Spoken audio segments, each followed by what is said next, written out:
Grimke was born in 1792 to John Faucherord Grimke and Mary Smith, and was an uneducated woman that was raised in South Carolina, where being a slave owner was a norm. John Grimke, father of Sarah and Angelina Grimke, did not seek to educate his daughters, though his sons secretly taught them as they grew up. She was the last of 14 children. Growing up, they both witnessed the hardships African Americans faced as well as the discrimination against women in America. At a young age, Sarah became aware of her education being insignificant compared to her brothers. And because Sarah was concerned with the slave treatment, she became close to them and eventually taught them to read and even gave them Bible classes. The slaves were punished for being educated. Their punishment was being whipped. They became slave abolitionists because, after being for many months in Pennsylvania, when I went back, it seemed as if the sight of the slaves' condition was insupportable. Can compare my feelings only with the king incessantly gnawing. I was one in the bonds, looking on their suffering. I could not soothe or lessen.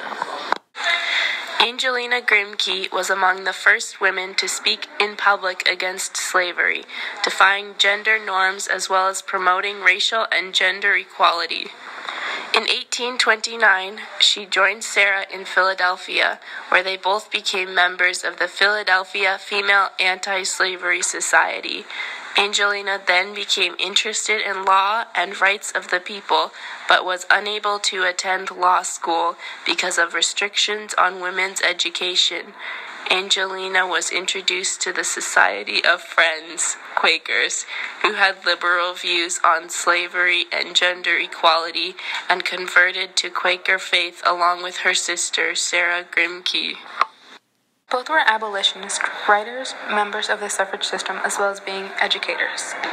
Later, when they published Appeal to the Christian Woman of the South and Letters on the Equality of the Sexes, the sisters' public identification with the abolitionist cause rendered them traitors in their native city and state, and even strained their Quaker friendships. The Grimke sisters then began to address small groups of women in private homes. This practice grew naturally into appearances before large mixed audiences. The sisters entered the national spotlight as abolitionists when Angelina wrote a letter condemning slavery to William Lloyd Garrison, publisher of the abolitionist paper The Liberator. Garrison published Angelina's letter, in which she volunteered to help in the cause. Their dedication and bravery gave birth to the idea of feminism by empowering women and being the first to stand their ground against men that believed women were inferior to them. In 1838, Angelina married the abolitionist Theodore Dwight Weld. After collaborating with Weld on slavery as it is, the testimony of 1,000 witnesses, in 1839, the sisters retired from public activity, and Angelina, along with her husband, an older sister, moved into the last home in Boston. Sarah would die in 1873 at the age of 81, and Angelina would die 6 years later at the age of 72.